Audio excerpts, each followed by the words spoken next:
se recuperando das observações de caráter mais esperançoso e otimista trazidos pela Florência e suportados pelo Fernando, segundo os quais a Lava Jato trouxe algo que nos permite pensar num país melhor, que é uma mudança na relação entre o setor privado e o setor público e a aplicação cada vez mais frequente de parcerias público-privadas que sugerem uma melhora na administração do dinheiro que a gente entrega para o Estado. Vila, a palavra é sua. Não, que nós demos um passo adiante, demos, é evidente. Agora, não podemos confundir a primeira instância, o juiz Sérgio Moro, com o Poder Judiciário no Brasil.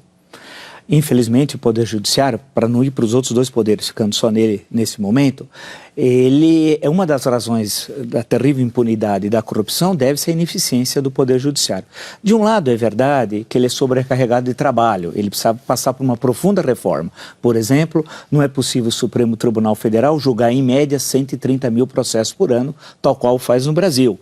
Se você observar, por exemplo, no relatório anual do STF, o presidente, que não faz parte de nenhuma das turmas, são 11 membros, 5 numa turma e 5 noutra, e o presidente julga também os processos dele, sem o plenário.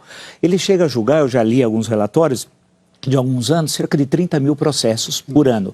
Se tem 30 mil processos, e salvo engano, quando não é ano bissexto, nós temos 365 dias. Se tira as férias forenses, tira sábado e domingo, feriado prolongado e as sessões plenário, eu dividi o tempo que sobrava, eu sugeri até um ex-presidente que ele fizesse um curso de leitura dinâmica, apresentasse para nós, porque dava cerca de 1 minuto para cada processo e tal. Aí me disseram, não, mas tem a súmula vinculante, porque sempre tem os otimistas. Tem a súmula vinculante e tal. A grande questão... Você quer colocar a Justiça do Trabalho no seu raciocínio? Vige, aí é uma loucura. São 3.300.000 ações correndo hoje. É porque o sujeito espirra, entra na Justiça Trabalhista, né? Então, aí é uma loucura. Então, o funcionamento é muito lento e tal.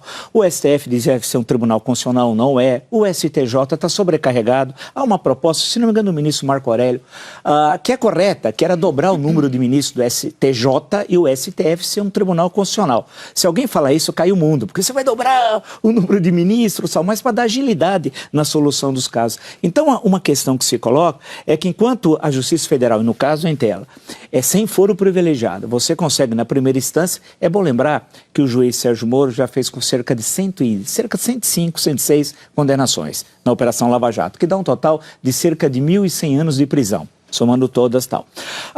Raríssimas das suas decisões foram refeitas em Porto Alegre, que é na segunda instância. Que é na segunda instância tal. O que significa Se não me engano, está acima de 95%. Isso, que é um número altíssimo tal. O que tecnicamente mostra a sua competência e de toda a equipe, falar da Polícia Federal, do Ministério Público Federal tal.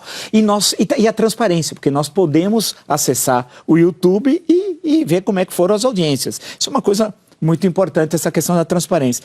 Mas a grande questão é que nós temos uma república, e mais do que o judiciário, os 3 poderes, uma república petrificada. O desejo de mudança da sociedade, de um país transparente, eficaz, dinâmico, que tem na iniciativa privada, mas não tem na gestão de Estado. Uma república no sentido do trato cuidadoso da coisa pública, da sua definição histórica, que vem lá da Roma Antiga, nós não temos. Então, há um